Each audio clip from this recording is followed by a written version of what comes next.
तो हेलो बच्चों, स्वागत है आप सभी का हमारे इस छोटे से चैनल में जिसका नाम है फिजिक्स विजार्ड। यहाँ पे मिलेंगे आपको फिजिक्स के सबसे आसान एक्सप्लेनेशन। तो आइए, हमने नेक्स्ट वीडियो में प्रीवियस वीडियो में समझा था rays diagram related with concave and convex mirrors. तो यहाँ पे हम लोग देखेंगे image formation by concave and convex mirrors. एक क्लास 10th का फिजिक्स का चैप्टर है, पहला चैप्टर जो लाइट का है, इसके लिए ये वीडियो रहेगी। अब हम लोग देखते हैं इमेज फॉर्मेशन कॉन्केव मिरर से क्या बनता है और कैसे बनता है। उसके बाद हम लोग कॉन्वेक्स मिरर से देखेंगे। तो पहले कॉन्केव मिरर को समझते हैं। हम लोग अलग अलग ऑब्जेक्ट की पोजीशन पे अलग अलग इमेज की पोजीशन को स्टडी करेंगे और उनके पोजीशन को, उनके साइज को, उनके नेचर को स्टडी करेंगे हम लोग। ठीक है, तो चलिए आइए। पहला केस,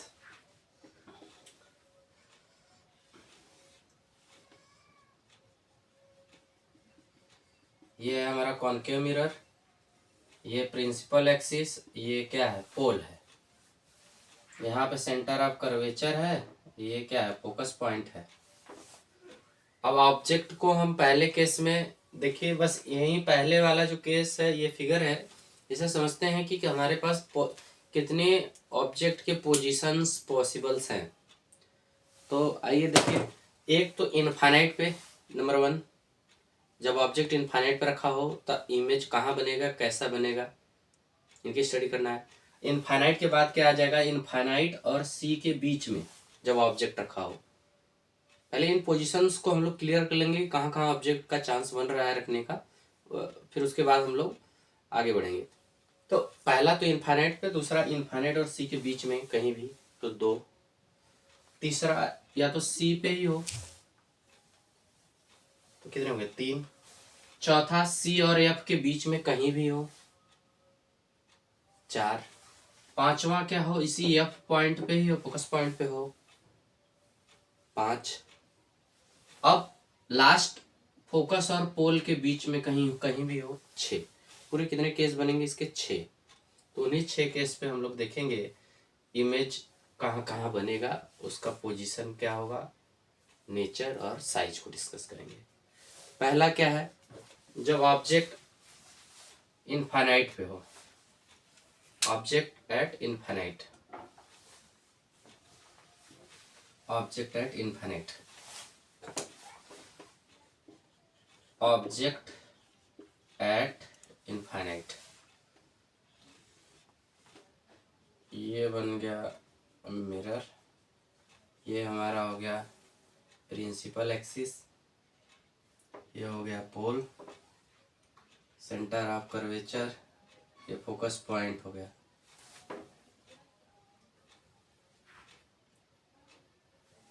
अब इनफाइनाइट पे कहीं रखा हुआ है, यहाँ एकदम दूर ऑब्जेक्ट है, ठीक। इनफाइनाइट से रेज आ रही हैं, केवल हम लोग 2 रेज को यहाँ पे फॉलो करते हुए लेके चलेंगे। एक यहाँ नीचे से लेते हैं,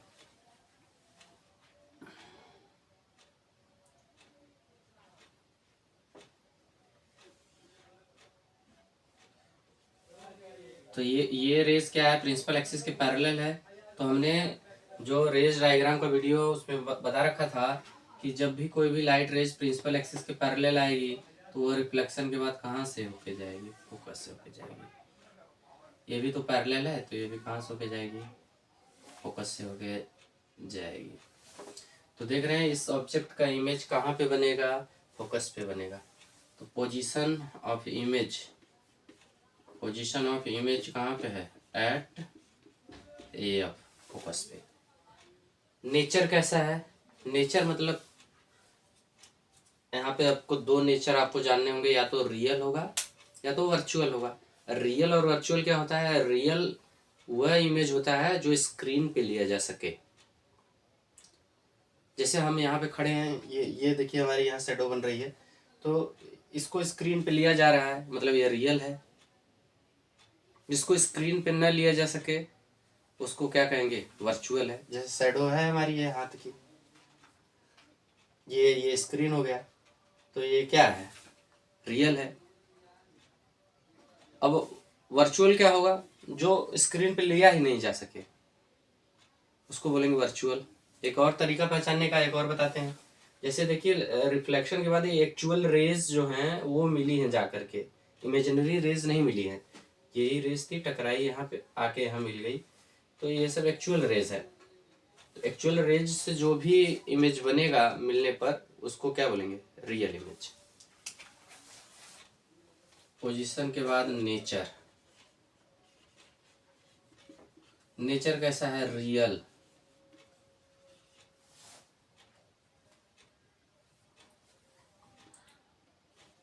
एंड इन्वर्टेड।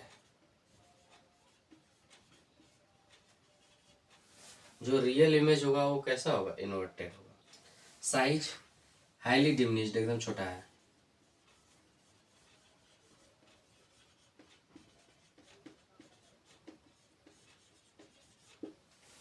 हाईली डिमिनिश्ड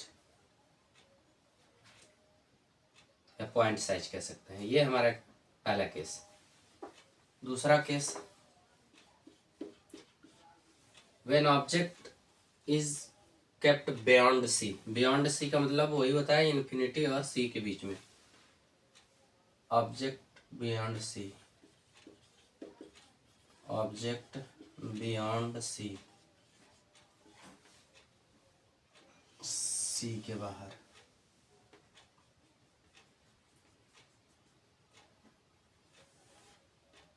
ये हो गया पोल, ये हो गया सेंटर ऑफ कर्वेचर, ये हो गया फोकस पॉइंट। बियॉन्ड सी कहीं यहाँ रख देते हैं। फिर एक रेज पैरेलल आ गई प्रिंसिपल एक्सिस के।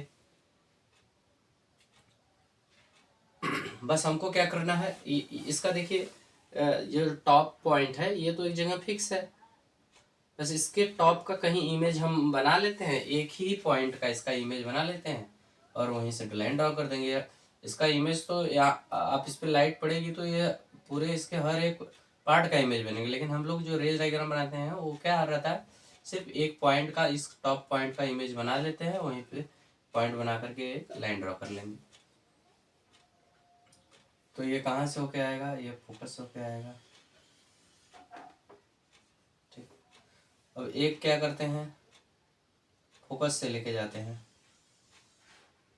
एक चीज याद है आपको कि रिफ्लेक्शन के बाद जहां दोनों रेज मिलेंगी, रिफ्लेक्शन के बाद जहां दोनों रेज मिलेंगी वहीं क्या बनेगा?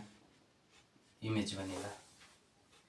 तो ये वाली रेज रिफ्लेक्शन के बाद यहाँ आई, ये वाली रेज यहाँ आके इसको कट की, तो यहीं पे क्या बनेगा? इमेज बनेगा।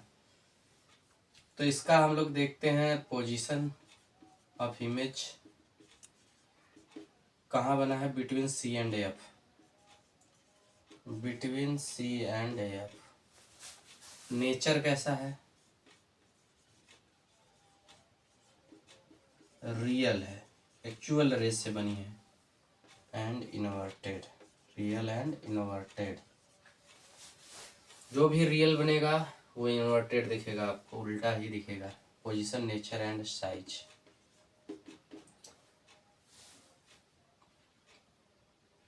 डिमिनिश्ड, छोटा बनता है ये।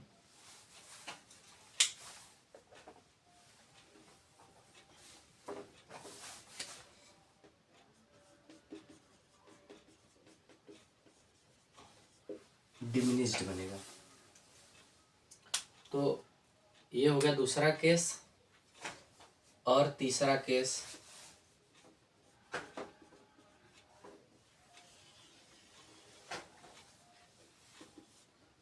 अब कहाँ पोजीशन नेक्स्ट शिफ्ट होगा? सी पे, बियॉन्ड सी हो गया, अब सी पे ही जब ऑब्जेक्ट है। तो एक ट्रेंड आपको यहाँ पे दिखेगा, अभी मैं उसका डिस्कशन करता हूँ। एट सी, एट कहाँ हो? सी पे।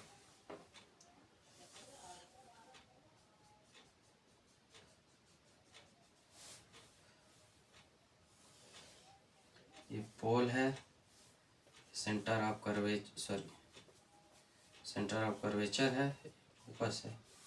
अब इसी पे जब ऑब्जेक्ट रखा जाए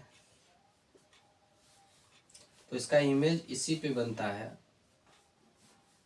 एक तरफ कुछ इस तरीके से बना लेते हैं।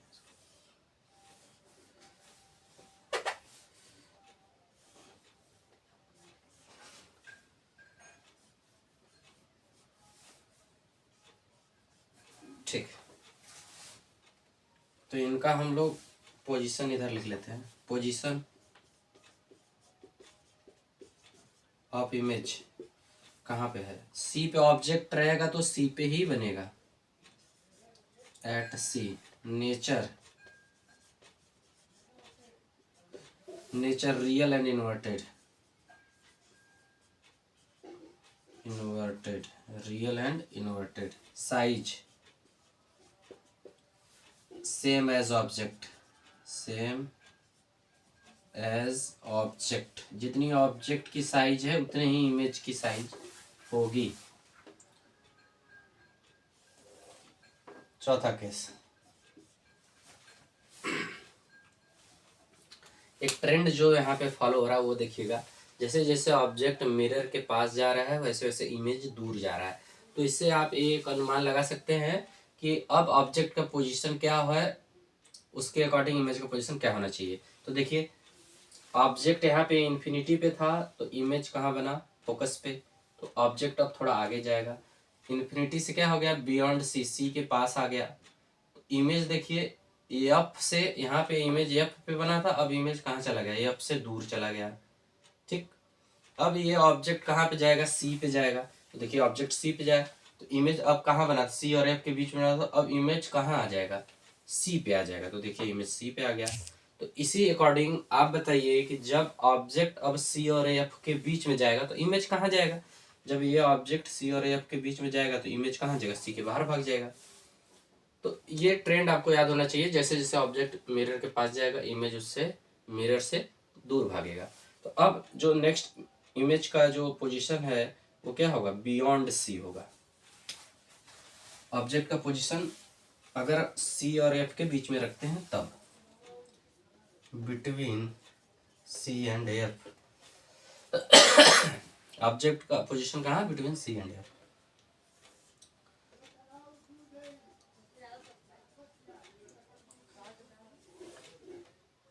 पोल सी एफ यहाँ पे रखते हैं।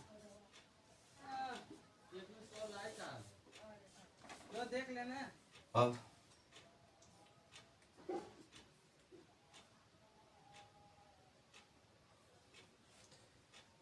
थोड़ा सा ऑब्जेक्ट छोटा कर दें, जगह छोटी, इसका इमेज इधर बना लेते हैं, इधर बना लेते हैं।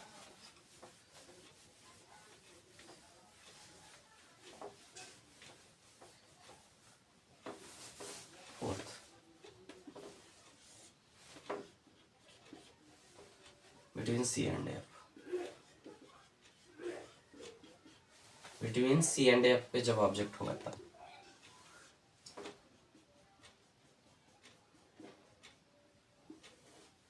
ये क्या है, पोल है, ये क्या है, सेंटर ऑफ कर्वेचर है, ये क्या है, फोकस है। सी और एफ के बीच में ऑब्जेक्ट रख देते हैं, लीजिए ये यहाँ से ऐसे, जब सेंटर ऑफ कर्वेचर से कोई लाइट रेज जाता है तो अपने ही रास्ते वापस चला आता है। इसका डिस्कशन हमने अपने प्रीवियस वीडियो में किया था। तो ये आके मिलेगा इसको, तो इसका इमेज बनेगा यहीं पे जहाँ पे मिला है इससे, यहाँ पे इमेज।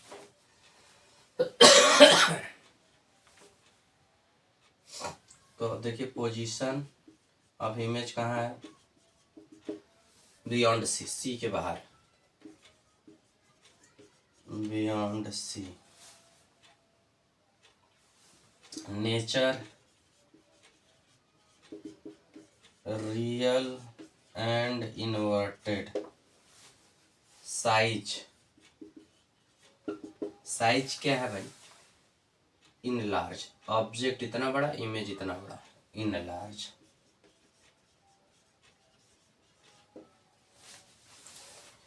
ये हो गया चौथा केस। पांचवा केस, अब पांचवा केस की क्या संभावना है, ऑब्जेक्ट कहाँ होना चाहिए, फोकस पे होना चाहिए, क्योंकि इसके पहले फोकस और सेंटर के बीच में था, centre of curvature.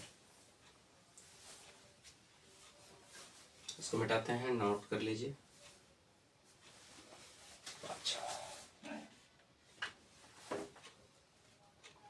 Eight F object is at F,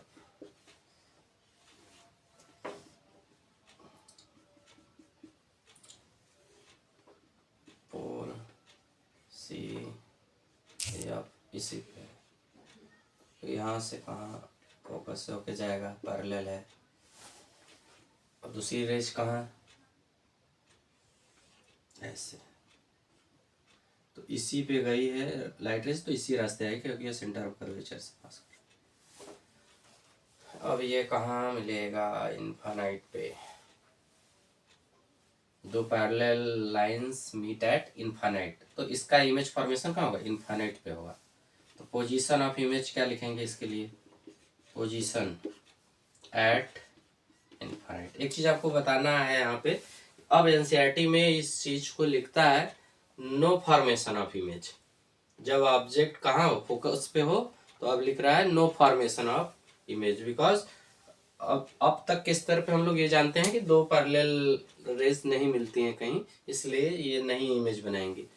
लेकिन यही चीज जब बड़े लेवल पे जाएंगे 12th तक, तो वहां पे ये लिखेगा कि ये इनफाइनाइट पे बनेंगी, तो इस चीज का ध्यान रहे, at infinite. Nature, nature real actual rays हैं ये, and inverted, size highly enlarge, highly enlarge, अत्यधिक बड़ा बनेगा, हाईली इनलार्ज। अब लास्ट केस है छठवां, ऑब्जेक्ट का पोजीशन कहाँ होना चाहिए, एफ और पी के बीच में होना चाहिए। छठवां केस बहुत ही अलग है इस केस बाकी केसों से, और बहुत इसका एप्लीकेशन भी है।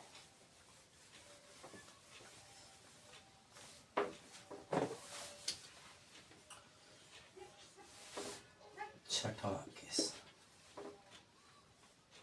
बिटवीन, ऑब्जेक्ट पोजीशन कहाँ होना चाहिए, बिटवीन एफ एंड पी,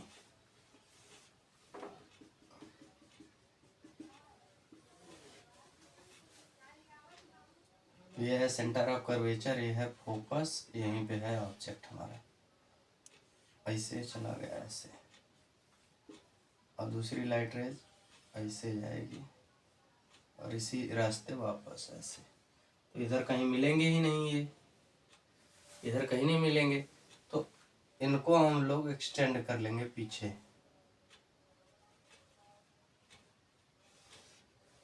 ये देखिए यहीं पे एक वर्चुअल का केस आ रहा है, इमेज का जो नेचर है वो वर्चुअल होगा, क्यों, क्योंकि ये एक्चुअल, ये जो रेज हैं ये कहीं मिल नहीं रही हैं, इधर मिल नहीं रही हैं, तो इनको इमेजिनरी रेज से ले जाकर हमने मिलाया है, ये डॉटेड रेज बना के यहाँ पे हमने इसको, इसका इमेज का फॉर्मेशन कर दिया है। तो ऐसा इमेज हमेशा कैसा होगा, वर्चुअल होगा और इरेक्ट होगा, वर्चुअल हमेशा यहाँ पे इरेक्ट होगा। तो पोजीशन ऑफ इमेज क्या है, कहाँ पे है position, behind mirror, behind mirror, behind mirror.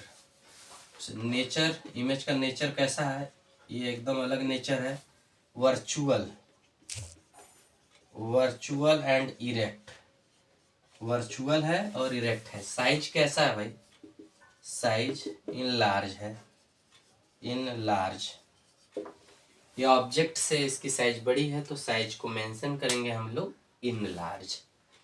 तो यही है, ये एक ऐसा केस है जिससे हम लोग कॉन्केव मिरर के एप्लीकेशन को यहाँ पे देखते हैं। तो देखिए कॉन्केव मिरर लीजिए, और आप जिसको देखना है, जैसे आपको ही देखना है, जैसे मेकअप मिरर यूज होता है, तो कॉन्केव मिरर लीजिए और अपना जो सर है उसके फोकस और पोल के बीच में रखिए, तो आपका इन लार्ज इमेज दिखेगा। इसी इमेज फॉर्मेशन से हम लोग कहते हैं कि जो कॉन्केव मिरर होता है इसका कहाँ कहाँ यूज होता है। कॉन्केव मिरर डेंटिस्ट के स्पेचुला में यूज होता है, कॉन्केव मिरर मेकअप मिरर के लिए भी यूज होता है, कॉन्केव मिरर सेविंग मिरर के लिए भी यूज होता है, जहां आपको इनलार्ज इमेज बनाने हैं। और इसके हेडलाइट्स में भी कॉन्केव मिरर का यूज होता है। तो ये सारे यूज है कॉन्केव मिरर के, और ये जो केस है ये एकदम अलग केस है, इसको थोड़ा ध्यान दीजिएगा। यही एक ऐसा है कि जो वर्चुअल इमेज का फॉर्मेशन करता है। तो ये 6 केस हमने आज डिस्कस किए हैं, और जो कॉन्वेक्स मिरर द्वारा जो इमेज का फॉर्मेशन है, अब उनको देखते हैं हम लोग।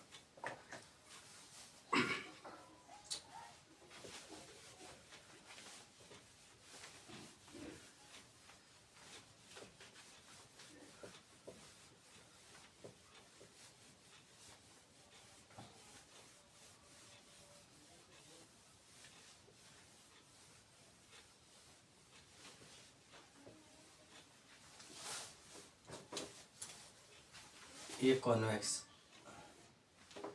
कॉन्वेक्स मिरर में बच्चों जो इमेज का फॉर्मेशन है, इनमें इतना केस नहीं बन पाता। इसकी वजह हम बताते हैं आपको। ये फोकस पॉइंट है, ये सेंटर ऑफ कर्वेचर है। तो ये ऑब्जेक्ट कहाँ होगा? जिधर शाइनिंग सरफेस है इधर होगा। तो इधर इधर ना ही फोकस है ना ही सेंटर है, कुछ नहीं है इधर।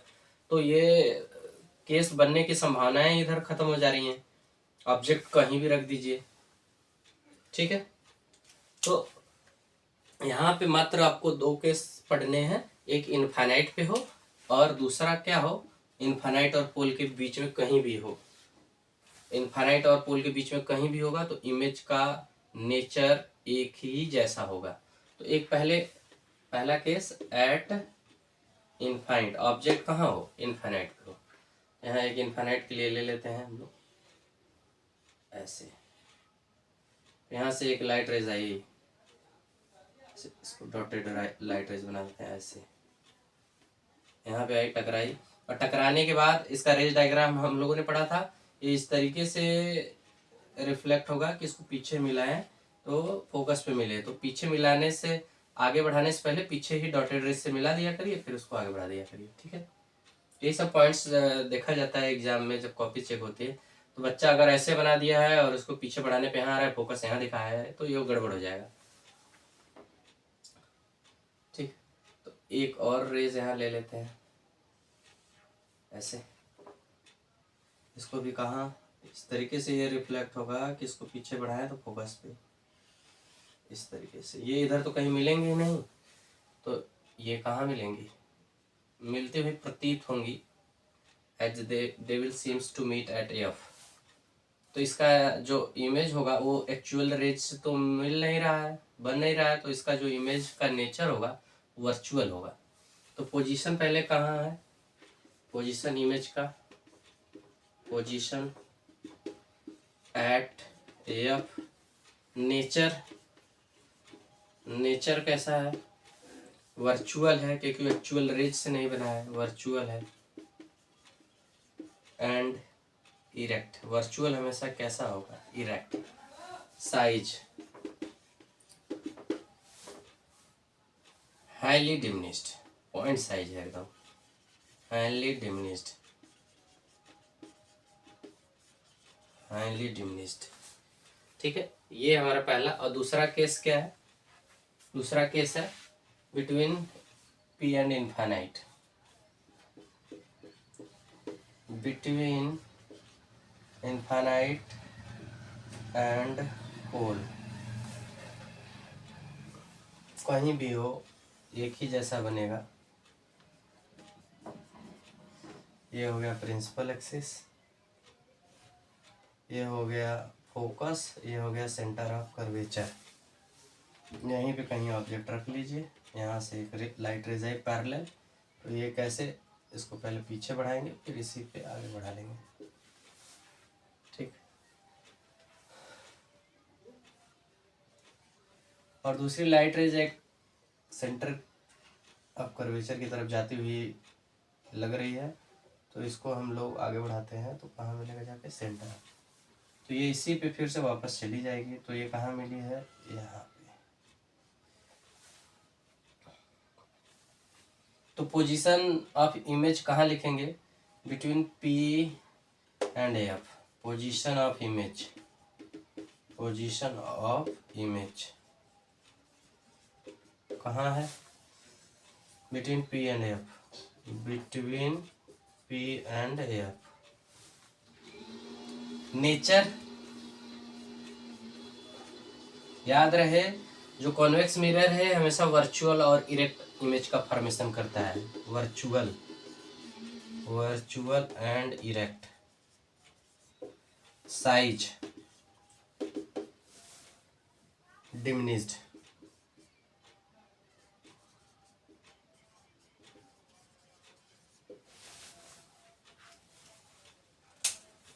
ये केस आप समझिएगा, ये जैसे कॉन्वेक्स मिरर होता है वो ऑब्जेक्ट का छोटा इमेज बनाता है, और कैसा बनाता है, ये वर्चुअल बनाता है और इरेक्ट बनाता है। तो इसके एप्लीकेशंस कहाँ कहाँ हैं, कॉन्वेक्स मिरर कहाँ कहाँ यूज होता है। तो कॉन्वेक्स मिरर ज़्यादातर देखेंगे बच्चों हमेशा फिक्स रहता है। जैसे रियर व्यू मिरर जो होता है गाड़ियों में, जो साइड मिरर होता है, ये कॉन्वेक्स मिरर यूज होता है। जो अगर गाड़ी चल रही है, ऑब्जेक्ट कहीं भी हो, उसका जो इमेज है एक जैसा बनेगा। इधर कोई चांस ही नहीं है, पॉसिबिलिटी ही नहीं है कि कहीं फोकस हो, कहीं सेंटर हो, कहीं भी रखिए एक ही जैसा बनेगा। क्या जरूरत है इसको हाथ में लेने के लिए, इसको फिक्स कर दीजिए। ऑब्जेक्ट कहीं भी हो, इमेज एक ही जैसा बनेगा। इसलिए आपको जो भी कॉन्वेक्स मिरर दिखता है वो आपको ज़्यादातर फिक्स दिखेगा। जैसे पार्किंग के पास जो मिरर होता है वो भी देखेंगे, स्टैंड, एक स्टैंड रहेगा उसमें मिरर लगा रहेगा। गाड़ी कहीं भी हो उसका इमेज छोटा बनेगा और उसका नेचर भी सेम रहेगा, कोई चेंज नहीं आएगा। तो इसलिए ये जो मिरर दिखते हैं जो फिक्स रहते हैं वो कॉन्वेक्स होते हैं, जो मूवेबल होते हैं ज़्यादातर वो कॉन्केव होते हैं। तो ये पहचानने का तरीका है। ये रहा हमारा आज का कॉन्केव और कॉन्वेक्स मिरर द्वारा इमेज का फॉर्मेशन। इनको हर एक इमेज का आप लोग प्रैक्टिस के लिए एटलीस्ट 15 टाइम्स, हर एक रेज डायग्राम, हर एक इमेज फॉर्मेशन को आप लोग एटलीस्ट 15 टाइम्स आप ड्रॉ करेंगे, तब जा करके ये क्लियर होगा, तब आप एबल होंगे अपने एग्जाम में इसको लिखने के लिए। तो इसकी अच्छी से प्रैक्टिस करिए, और इस पे न्यूमेरिकल्स भी हम कराएंगे और आगे जब बढ़ेंगे तब। तो आज के लिए इतना ही, धन्यवाद।